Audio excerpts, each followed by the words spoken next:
नमस्कार साथियों, मेरा नाम है अक्षय और आपका स्वागत है दृष्टि आईएएस चैनल की इस नई वीडियो में। हाल ही में भारतीय नौसेना ने आईएनएस इम्फाल को आधिकारिक तौर पर अपने बेड़े में शामिल कर लिया है, जिसकी वजह से ये तीसरा शिप था जो कि आपका जो प्रोजेक्ट 15B है उसके तहत शामिल किया गया है। तो आज इस वीडियो में हम इसी पूरे विषय पर विस्तार से बात करेंगे, प्रोजेक्ट बी को समझेंगे, प्रोजेक्ट 15B के बारे में बात करेंगे। इसके अलावा विशाखापट्टनम कैटेगरी की जो तमाम शिप्स थी उनकी क्या विशेषताएं हैं उनको भी जानने की कोशिश करेंगे। चलिए वीडियो की शुरुआत करते हैं और सबसे पहले वीडियो की रूपरेखा पर एक बार बात कर लेते हैं कि जिन बिंदुओं के माध्यम से हम अपनी वीडियो को आगे बढ़ाने वाले हैं। तो वीडियो में सबसे पहले हमने न्यूज यानी कि खबर पर बात की। खबर को जानने के बाद हम प्रोजेक्ट 15B पर बात करेंगे। इसके बाद हम विशाखापट्टनम कैटेगरी की जो तमाम आपकी शिप्स हैं उन शिप्स की क्या विशेषताएं हैं उन विशेषताओं को भी समझेंगे, इनके रणनीतिक महत्व पर भी बात करेंगे, स्ट्रैटेजिक इंपॉर्टेंस को भी समझेंगे और अंत में एक प्रश्न पर भी बात होगी। प्रश्न जो है वो प्रीलिम्स का है और आप कमेंट बॉक्स में सवाल का जवाब दे सकते हैं। इसके अलावा ये जो पूरा विषय है मुख्य तौर पर सामान्य अध्ययन प्रश्न पत्र 3 से आपका जुड़ा हुआ है और आप इसे आंतरिक सुरक्षा, इसके अलावा भारतीय सेना, नौसेना, इस तरह के तमाम खंडों से जोड़कर देख सकते हैं। तो चलिए वीडियो की शुरुआत करते हैं और सबसे पहले बात करते हैं प्रोजेक्ट 15B के बारे में। तो प्रोजेक्ट 15B की अगर हम बात करें तो ये जो प्रोजेक्ट है, इस पूरे प्रोजेक्ट का जो इतिहास है उसकी शुरुआत होती है आपका प्रोजेक्ट 15 से।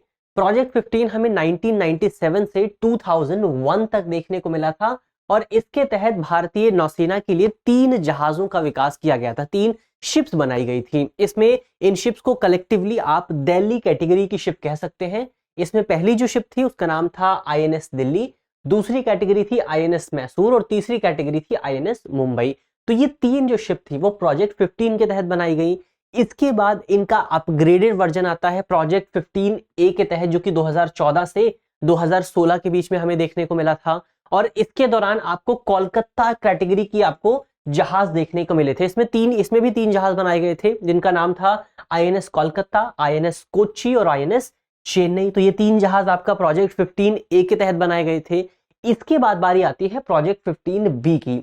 तो प्रोजेक्ट 15B को लेकर जो समझौते पर हस्ताक्षर हुए थे, जो मंजूरी मिली थी वो 2011 में मिली थी और इसके तहत जो शिप बनाई गई उन शिप्स की जो कैटेगरी थी उसका नाम है विशाखापट्टनम कैटेगरी। तो इस कैटेगरी के तहत कुल 4 शिप्स का निर्माण किया जाना है। इसमें पहली शिप आईएनएस विशाखापट्टनम है जो कि भारतीय नौसेना को मिल चुकी है। इसके अलावा दूसरी शिप आईएनएस मुरगांव है जो कि भारतीय सेना को मिल चुकी है, बीते दिनों ये चर्चा में रही थी। इसके अलावा तीसरी शिप यानी कि वर्तमान शिप जिस पर हम बात कर रहे हैं आईएनएस इम्फाल, ये भी भारतीय नौसेना को मिल गई है। जो चौथी शिप है उसका नाम है आईएनएस सूरत। आईएनएस सूरत जल्द ही भारतीय नौसेना को प्रदान कर दी जाएगी। इसको लॉन्च किया जा चुका है लेकिन अभी तक सेना में शामिल नहीं किया गया है। तो ये हमने प्रोजेक्ट 15B की बात की और इन तमाम जो प्रोजेक्ट है, इन प्रोजेक्ट में जो शिप बनाई गई थी उनके डिजाइन को बनाने की जो जिम्मेदारी थी वो नौसेना के ही वॉरशिप डिजाइन ब्यूरो को दी गई थी। तो इसने इन सभी शिप्स का डिजाइन तैयार किया है और डिजाइन तैयार होने के बाद शिप का जो निर्माण हुआ है वो निर्माण आपका Mazagon dock ship builders limited जो कि मुंबई में मौजूद है, इसके द्वारा किया गया है। तो ये हमने प्रोजेक्ट 15B की एक हिस्ट्री की बात की। अब यहाँ पर बात करते हैं कि विशाखापट्टनम कैटेगरी की क्या विशेषताएं हैं, क्योंकि जब आप एक कैटेगरी की बात करते हैं, चाहे वो आपकी दिल्ली कैटेगरी हो, चाहे आपकी कोलकाता कैटेगरी हो, चाहे विशाखापट्टनम कैटेगरी हो, इन कैटेगरीज के तहत जो भी शिप्स आती हैं उनकी विशेषताएं लगभग एक जैसी ही होती है। जैसे कि जो हमारी विशाखापट्टनम कैटेगरी है उसमें जो आईएनएस विशाखापट्टनम है और जो आईएनएस इम्फाल है या फिर आईएनएस सूरत है, इन सभी की विशेषताएं लगभग एक जैसी हैं। तो हम बात करते हैं विशाखापट्टनम कैटेगरी की विशेषता की। तो इसके तहत जो भी जहाज बनाए जाते हैं, चारों जहाजों की जो लंबाई है वो तकरीबन 163 मीटर के आसपास है। अगर चौड़ाई की बात करें तो 17.4 मीटर के आसपास है और अगर वजन की बात करें तो 7400 टन का इनका वजन आपको दिखाई दे जाएगा। गति की बात करें, स्पीड कितनी है, तो इन जहाजों में आपको combined gas and gas system दिखाई देगा। ये सिस्टम यहाँ पर काम करता है और ये सिस्टम जो है ये 4 टरबाइंस को, यानी कि इस पूरे जहाज में आपको 4 टरबाइन दिखाई देंगे और उन चारों टरबाइनों को एकीकृत करने की जो जिम्मेदारी है वो आपको इस सिस्टम के तहत दी गई है। और इस पूरी प्रणाली की वजह से ये जो जहाज है ये तकरीबन 30 समुद्री मील की अधिकतम गति से यात्रा कर सकता है। और अगर इसकी रेंज की बात करें कि ये एक बार फ्यूल फुल होने पर कितनी यात्रा कर सकता है, तो इसकी जो रेंज है वो तकरीबन 4000 समुद्री मील यानी कि नॉटिकल माइल्स के आसपास है। तो ये हमने स्पेसिफिकेशन की बात की। अगर संचालन क्रू की बात करें तो इस जहाज पर 350 लोग मौजूद हो सकते हैं। 350 लोगों की उपस्थिति की जगह यहाँ पर मौजूद है, जिसमें आपके 50 ऑफिसर्स होंगे और 250 नाविक यानी कि सेलर्स होंगे। इसके अलावा दूसरी विशेषताओं की बात करें तो यहाँ पर आपको बहुत सारे फायर जोन्स दिखाई देंगे।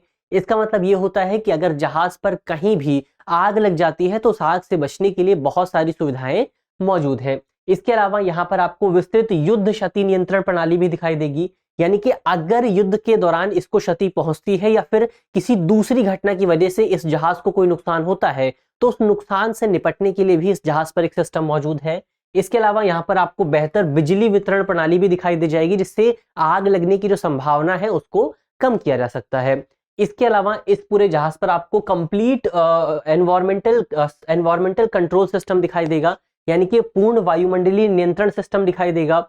इस सिस्टम का इस्तेमाल तब किया जाएगा जब आपके जहाज पर किसी तरह का खतरा होता है, जैसे कि आपके जहाज पर अगर रासायनिक हमला हो जाता है, केमिकल अटैक होता है तो आप इससे बच सकते हैं। अगर बायोलॉजिकल अटैक होता है, परमाणु अटैक होता है, तो भी आप इस सिस्टम का इस्तेमाल करते हुए जहाज पर अपने आप को सुरक्षित कर सकते हैं। इसके अलावा इस जहाज पर आपको स्टेट ऑफ द आर्ट युद्ध प्रबंधन प्रणाली भी दिखाई देगी। जो प्रबंधन प्रणाली है, ये प्रणाली मुख्य तौर पर जहाज पर अगर कोई खतरा पैदा होता है तो उस खतरे का मूल्यांकन कर सकती है और मूल्यांकन करने के बाद जहाज पर जो संसाधन उपलब्ध है उन संसाधनों का इस्तेमाल करते हुए एक योजना का निर्माण भी कर सकती है। ये पूरा सिस्टम तो अपने आप में जहाज पर आपको बहुत सारी विशेषताएं मिलेंगी। इसके अलावा अगर एमिनिशन की बात करें, शस्त्रागार की बात करें कि यहाँ पर कौन कौन से हथियार मौजूद हैं, तो इस जहाज पर आपको ब्रह्मोस क्रूज मिसाइल दिखाई देगी, जो कि सतह पर मार करने वाली मिसाइल है। इसके अलावा इस जहाज पर आपको बराक 8 मिसाइल भी दिखाई देगी, जो कि सतह से हवा पर वार कर सकती है, यानी कि ये लंबी दूरी की एक मिसाइल है। इसके अलावा जहाज का जो फॉरवर्ड डेक है, यानी कि अगला जो हिस्सा है, उस अगले हिस्से पर आपको गन्स दिखाई देंगी। जैसे इस अगले हिस्से पर आपको 127 mm गन दिखाई देगी। इसके अलावा इसमें आपको AK-630 30 mm गन दिखाई दे जाएगी। इसके अलावा इस पर आपको 533 mm टॉर्पीडो लॉन्चर दिखाई देगा। RBU 6000 पनडुब्बी रोधी रॉकेट लॉन्चर भी दिखाई देगा। तो इस जहाज में एक कंप्लीट पैकेज, एक युद्ध के दौरान जो इस्तेमाल किया जा सकता है, वो एक कंप्लीट पैकेज यहाँ पर मौजूद है। और इसके अलावा इस जहाज पर 2 हेलीकॉप्टर्स को रखने की क्षमता भी मौजूद होगी, यानी कि यहाँ से 2 हेलीकॉप्टर्स लॉन्च हो सकते हैं। तो ये हमने जहाज की विशेषताओं की बात की। विशाखापट्टनम कैटेगरी में जो भी जहाज मौजूद हैं उन सभी जहाजों की ये विशेषताएं आपको दिखाई दे जाएंगी। अब इसके इंपॉर्टेंस पर बात करते हैं कि ये रणनीतिक लिहाज से जहाज किस लिए इंपॉर्टेंट है, विशाखापट्टनम कैटेगरी के जहाज हैं वो किस लिहाज से इंपॉर्टेंट हो जाते हैं। तो हम जानते हैं कि भारत की जो समुद्री सीमा है, जो समुद्री क्षेत्र है, वो तकरीबन 7516 किलोमीटर के आसपास है। इसके अलावा भारत का जो विशिष्ट आर्थिक क्षेत्र है, स्पेशल इकोनॉमिक जोन है, वो तकरीबन 2.01 मिलियन वर्ग किलोमीटर के आसपास है। वहीं दूसरी तरफ भारत के पास तकरीबन 1100 अपतटीय द्वीप भी मौजूद हैं, आइलैंड्स भी मौजूद हैं। तो इन सभी की रक्षा के लिए भारत को एक बेहतर नौसेना उपकरणों की जरूरत है, और ये जो श्रेणी के जहाज हैं, ये जहाज भारत की इसी जरूरत को पूरा कर सकते हैं। ये जो प्रोजेक्ट 15B के तहत जो भी हमने जहाज बनाए हैं, वो जहाज हिंद महासागर क्षेत्र में, इसके अलावा इंडो पैसिफिक क्षेत्र में भारत का जो वर्चस्व है, उस वर्चस्व को बढ़ाने में भी इंपॉर्टेंट रोल प्ले कर सकते हैं। इसके अलावा ये जो जहाज है, ये बहुत सारे जो हमारे नौसैनिक अभियान होते हैं, जो ऑपरेशंस होते हैं, अभ्यास होते हैं, जो हम युद्धाभ्यास करते हैं, उनमें भी इंपॉर्टेंट रोल प्ले कर सकते हैं। तो ये जो एक विशाखापट्टनम कैटेगरी है, हम जानते हैं कि ये कैटेगरी जो है, भारतीय नौसेना के पास जितने भी उपकरण मौजूद हैं, जितने भी जहाज मौजूद हैं, उसमें सबसे एडवांस कैटेगरी है। तो ये भारतीय सेना के लिए एक स्ट्रेटेजिक लिहाज से बहुत इंपॉर्टेंट साबित हो सकता है। तो अपने आप में इसी वजह से ये जो पूरी खबर है, ये बहुत ज्यादा जरूरी हो जाती है। तो यहाँ पर हमने इस पूरी खबर से जुड़े तमाम जो बिंदु थे, उन बिंदुओं पर चर्चा कर ली है। तो यहाँ पर खबर समाप्त होती है और अब एक प्रश्न की भी बात हो जाए। आज का हमारा जो प्रश्न है वो पूछता है कि निम्नलिखित में से कौन सा प्रोजेक्ट बी का हिस्सा नहीं है। हमारे ऑप्शन है, option A INS Visakhapatnam, option B INS Mormugao, option C INS Imphal, या फिर ऑप्शन डी INS दिल्ली। तो इसका जो सही जवाब है जल्दी से वो कमेंट बॉक्स में आप लिख दीजिए। अगर सही जवाब आप नहीं दे पा रहे हैं तो वीडियो को थोड़ा रिवाइंड करिए, थोड़ा पीछे जाकर देखिए कि इसका सही जवाब क्या होना चाहिए। तब तक के लिए मिलते हैं आपसे कल। मुझे उम्मीद है कि वीडियो आपको पसंद आई होगी, और अगर वीडियो पसंद आई है तो वीडियो को लाइक करना बिल्कुल मत भूलिएगा, अपने दोस्तों के साथ शेयर करना बिल्कुल मत भूलिएगा। चलिए मिलते हैं आपसे कल, तब तक के लिए अपना ख्याल रखिए, ध्यान रखिए, पढ़ते रहिए। धन्यवाद।